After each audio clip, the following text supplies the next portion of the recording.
오늘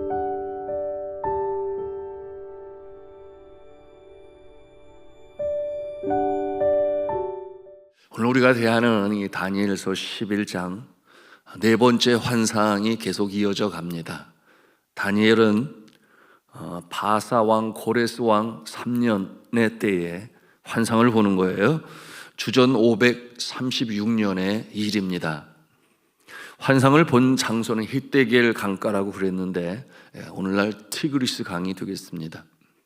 이 환상은 장차 일어나게 될 제국들 간의 전쟁에 대해서 나타내 보여주고 있습니다. 여러분, 이 환상을 보여주는 이유가 몇 가지가 있는데 그 중에 가장 중요한 것은 뭐냐 하면 사람이 야심과 야욕을 가지고 어떤 목적을 이루기 위하여 계획을 세우고 실행할지라도 그 일을 주관하시는 분은 여호와 하나님 아버지시다라는 것을 가르쳐주고자 하는 것입니다. 여러분, 사람이 가질 수 있는 야욕 중에 가장 큰 야욕은 무엇일까요? 권세를 갖는 것 아니겠습니까?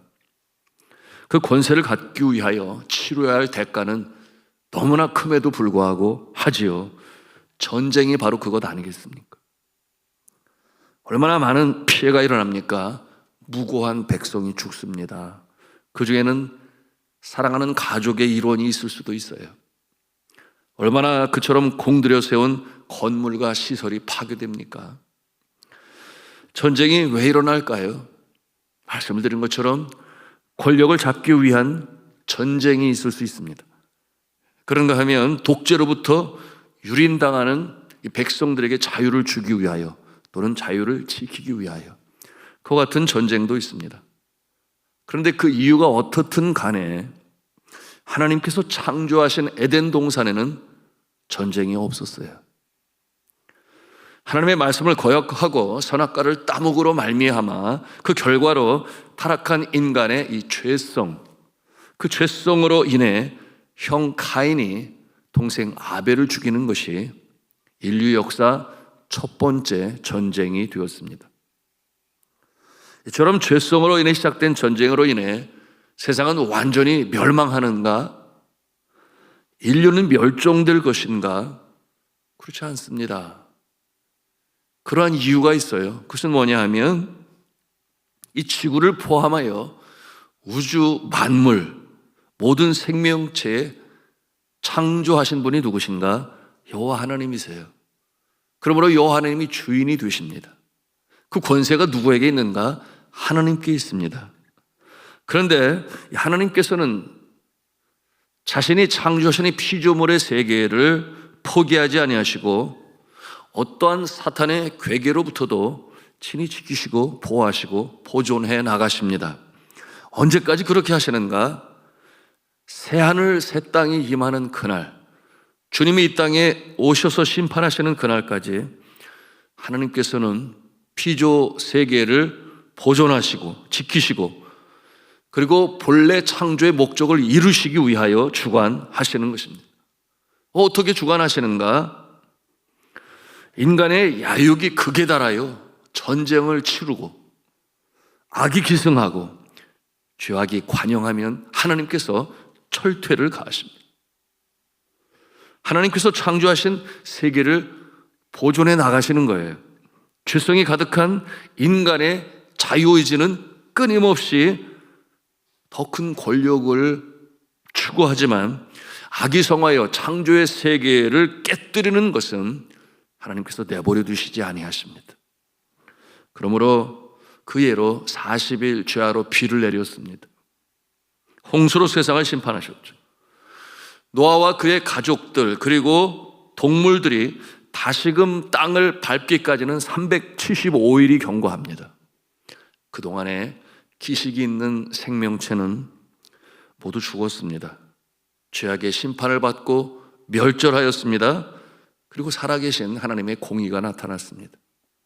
노아와 그의 가족을 통하여 또한 그처럼 구원받은 동물의 세계를 통하여 하나님께서는 그의 선하신 목적을 계속 이루어 나가십니다. 주관자가 누구라는 거예요? 하나님이시라는 거예요. 여러분, 이와 같은 관점을 가지고 우리는 이 다니엘서 7장으로부터 시작되어지는 이 전쟁의 모습을 이해할 수 있어야 하겠습니다. 환상을 통해서 보여주는 거죠. 여러분, 그 모습이 아시리아든 바벨론이든 페르시아든 그리스든 로마든 그처럼 한때 세계를 제패하고 권력을 소유하고 휘둘렀지만 흥망성쇠가 누구에게 달려있는가? 하나님께 달려있다. 여러분, 그 흥망성쇠의 사이클을 피하지 못하는 제국들의 모습을 우리는 역사를 통해서 보지 않습니까? 여러분, 이처럼 제국들이 한때를 세계를 제파했지만 어떠한 나라는 그 기한이 너무나 짧아요. 예를 들어서 페르시아는 몇 년 동안이었는가?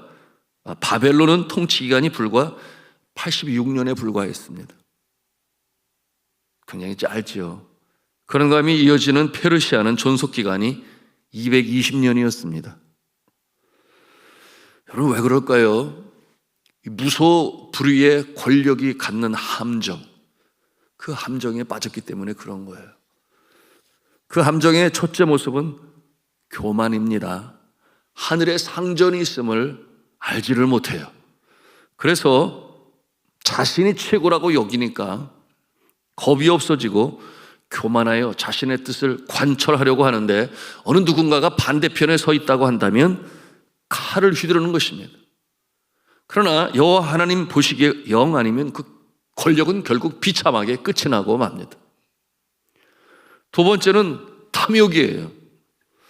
지금 제가 말씀을 드리는 것은 죄성으로 인하여 권력을 추구하고자 하는 자의 잘못된 모습은 함정에 빠진다. 그 함정이 뭐냐? 죄성으로 기인하는 것인데 첫째는 교만이요, 둘째는 탐욕이라고 하는 것입니다. 원하는 것이라면 다 차지하고자 합니다. 다 가지고 있으면서도 나봇의 포도원, 그 포도원을 자기 거로 만들려고 헛소문을 퍼뜨려 나봇을 죽이고 포도원을 가져간, 여러분, 아합 왕이 있습니다. 그리고 그 아합 왕을 꼬드긴 그의 부인 이세벨이 있습니다. 여러분, 아합 왕은 전쟁터에서 병거의 탄채로 화살에 맞아 죽게 되었는데 그 피를 개들이 핥았다 그랬어요. 여러분, 그 악한 왕비 이세벨은 그 결말이 어떠합니까? 너무나 비참하지 않아요? 열왕기하 9장 33절에서 35절에 그 내용이 기록되어 있는데요, 그 내용이 이러합니다. 이르되 그를, 그래서 그는 이세벨이죠, 그를 내려 던지라 하니 내려 던짐에 그의 피가 담가 말에게 튀더라. 여호가 그의 시체를 밟으니라. 여호가 들어가서 먹고 마시고 이르되 가서 이 저주받은 여자를 찾아 장사하라. 그는 왕의 딸이니라 하며 가서 장사하려 한즉 그 두골과 발과 그의 손 외에는 찾지 못한지라. 다 이렇게 그 모습을 표현할 필요는 없죠. 그런가 하면 세 번째 함정이 뭐냐 하면 내가 그 자리에 있어야 한다라고 하는 야욕입니다. 내가 누구보다 통치를 더 잘할 것이다 라고 하는 생각에 그 자리에 있는 자를 제거해요. 그리고 자신이 그 자리에 앉고자 합니다. 그러기 위하여 뭐가 불가피합니까? 전쟁이 불가피한 거예요. 그래서 정말 잘 통치하면 하나님의 창조의 목적에 부합하고 거스르지 않고 장차 이루어질 새하늘 새 땅과 연결되어져 가는 과정에 잘 있다고 한다면 앞서 언급한 이와 같은 교만과 탐욕과 내가 아니면 안 된다라고 하는 이 권력을 휘두르는 그 같은 모습이 아니라면 하나님께서 보존시켜 주십니다. 하나님의 창조의 선한 뜻과 부합하기 때문이에요. 여러분, 그와 같은 상황에서 사탄을 얼마나 꼬드길까요? 너는 권력이 있잖아, 뭐든지 다 할 수 있어, 휘둘러. 여러분, 그렇게 사탄에게 당한 자들이 얼마나 많습니까? 소위 독재자들, 자기의 대에 끝나고 마는 독일의 나치 독일 아돌프 히틀러, 여러 모습들이 있어요. 여러분, 이와 같은 모습은 또한 성경에 보면 이스라엘의 첫째 왕인 사울 왕의 모습이 그러지 아니했나요? 여러분, 사울이 그처럼 처음에 겸손하고 내가 무슨 이스라엘의 왕이 될 수 있겠나이까? 전쟁에서 대승을 하게 나니까 자신이 이긴 것처럼 생각하여 교만하여 하나님이 주시지 아니하는 직분까지도 낚아채려 하여, 여러분 그가 나중에 얼마나 사탄에게, 악령에게 괴롭힘을 당하고 두통으로 시달리고 판단력이 흐려지고 다윗을 창을 던져 죽이려 하지를 않나. 여러분 길보아 산 전투에서 자신은 죽고 그리고 사랑하는 아들 요나단과 그의 아들들까지도 전사하는 참 비참한 모습으로 인생이 맞춰집니다. 자, 그러므로 이 역사는 뭐냐? 현재를 비추는 거울이라 그랬어요. 현재를 비추는 거울. 11장 2절에 보면 여러분 본문에 페르시아 제국이 강하고 부요한 왕이 나타나서 헬라 왕국을 칠 것이다. 여러분 그는 역사적으로 볼 때 크세스라고 하는 역사에 우리는 아하수에로 왕으로 알려져 있어요. 아하수에로 왕. 심히도 교만해서 그 그리스 지역까지 자신이 정복하고 손아귀에 넣고자 큰 함대를 동원하죠. 그래서 일어난 전쟁이 살라미스 전투예요. 이 살라미스 해협에서 그리스의 해양 연합 군대와 전투를 하게 되는데 패전을 하게 됩니다. 여러분 그 유명한 마라톤의 기원이 거기서 시작이 되죠. 마라톤 들판의 승전 소식, 바로 그 해전에서 유래하게 된 것입니다. 그리고 페르시아는 약관 20세의 나이로 왕자에 오른 이 그리스 제국의 누구겠어요? 알렉산더 대왕이죠. 20세에 왕위에 올라서 결국 이 페르시아는 완전히 점령당하고 역사에서 사라지게 됩니다. 신앙적인 관점에서 볼 때 페르시아는 이스라엘 백성들, 포로로 잡혀온, 바벨론에 잡혀온 이스라엘 백성들을 다시금 이스라엘 나라로, 예루살렘으로 돌아가게 하는 역할을 하고 사는 그 짧은 기한 동안 그처럼 급부상했다가 사라지고 마는 모습이 되고 맙니다. 자, 오늘 성경 본문 11장 3절 4절에 하나님께서는 환상을 통해서 이 그리스의 알렉산더 대왕에 멸망하는 페르시아 제국의 모습을 보여주는 거예요. 3절 말씀이 있는데 우리 같이 3절 말씀을 읽겠습니다. 시작. 장차 한 능력 있는 왕이 일어나서 큰 권세로 다스리며 자기 마음대로 행하리라. 알렉산더는 주전 334년에 페르시아를 공격합니다. 그리고 3년 만인 주전 331년에 페르시아를 점령해요. 10년 동안 이 영토를 넓히기 위해서 계속 원정하고 전쟁을 하죠. 그래서 서아시아와 중동과 유럽 남부와 아프리카 북부와 심지어는 인도의 국경에 이르기까지 아주 드넓은 광활한 영토를 점령합니다. 그런데 어떻게 됩니까? 말라리아라고 하는 한 마리 모기, 인간이 얼마나 연약함을 그렇게 강한 알렉산더 대왕, 그의 급사를 통해서 보여주시는 거 아니에요? 말라리아에 걸려서 그는 고향에 돌아오지도 못하고 죽어요. 그때 그의 나이가 불과 33살이었습니다. 그의 하나인 자녀도 죽어요. 그러니 그 대가 이어지지를 못합니다. 그러므로 이 그리스 제국 몇 년이나 견뎠는가? 여러분 그것은 26년 뿐이었습니다.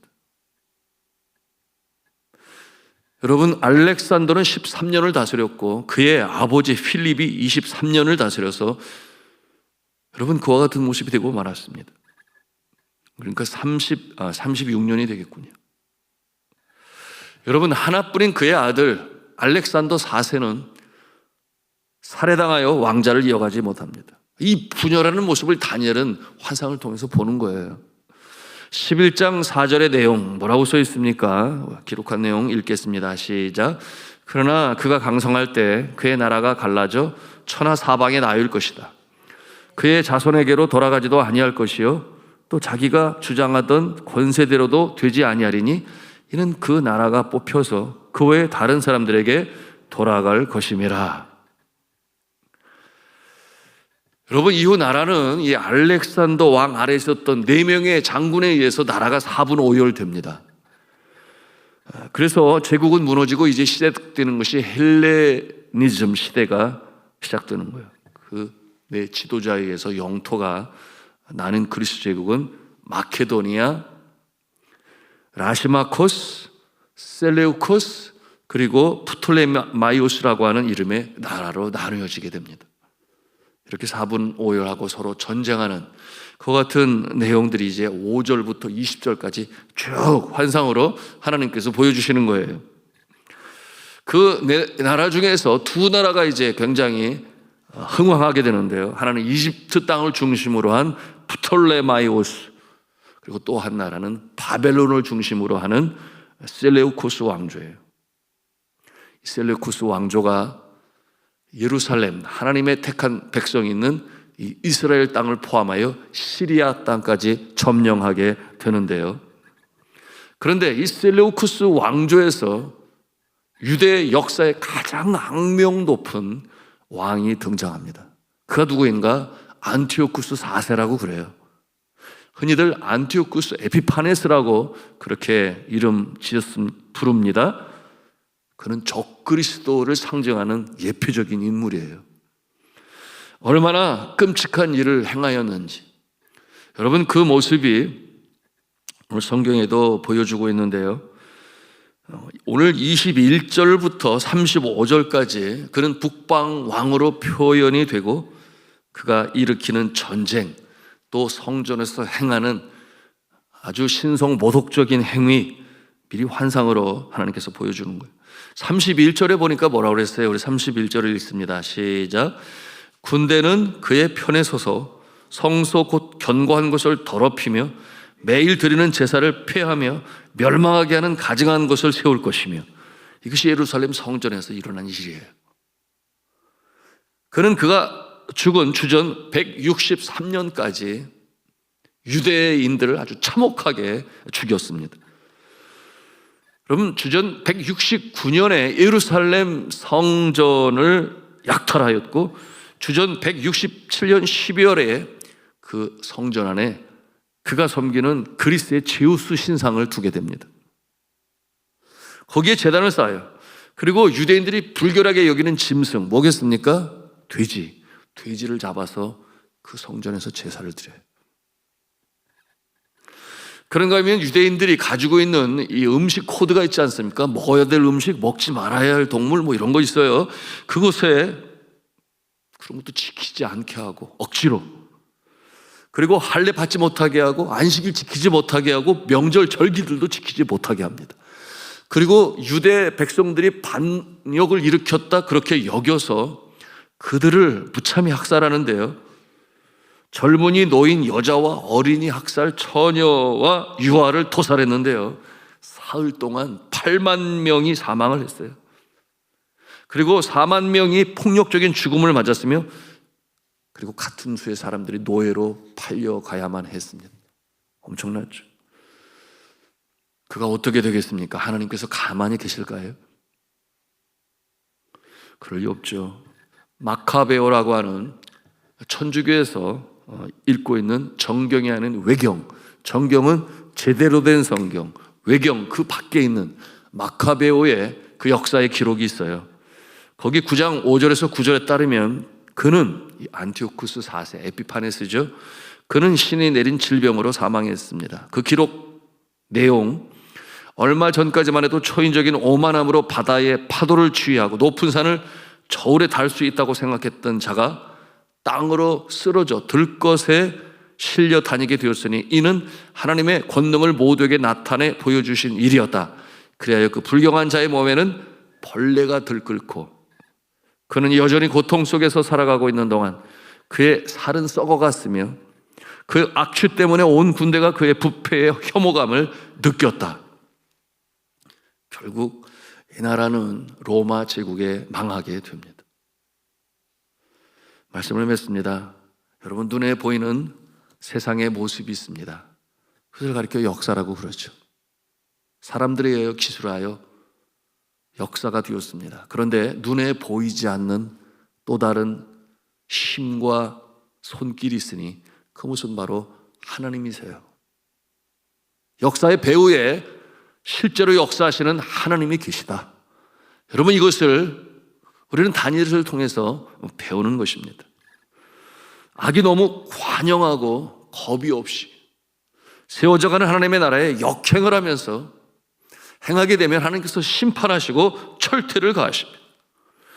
앞에서 말씀을 드린 것처럼 주님 오시는 그날까지 하나님께서는 그의 창조하신 피조물의 세계를 주장하시고 다스리시고 보존하시며 인도해 나가시는데, 하나님을 경외하는 자, 하나님의 뜻대로 행하는 자, 주님께서 보존하시고 세우셔서 하나님의 공의를 나타내십니다. 여러분, 공의를 하수와 같이, 정의를 강물과 같이 흐르는 나라, 여러분, 그것이 바로 이 선지서를 통해서 우리에게 주시는 것인데, 하나님이 그와 같은 모습은 지키시고 보호하신다. 우리가 이 새벽에도 기도합니다. 나라 민족을 위하여 기도하고, 장차 이 땅에 일꾼들이 될 어린이를 위하여, 어린이날에 우리가 기도합니다. 우리가 애국가에서 부르는 것처럼 동해물과 백두산이 마르고도 닳도록 하나님이 보호하사 우리나라 만세, 이와 같은 모습을 이루어 나가기 위하여 우리는 어두운 세상의 빛의 모습으로 서야 하고, 썩어져가는 세상의 소금이 되어야 하고, 우리의 기도의 범위는 나 자신을 넘어서서 내가 속해 있는 우리와 가정과 또한 이 나라와 민족을 위해서 기도할 때, 여러분, 주님 기뻐하시는 나라가 될 줄로 믿습니다.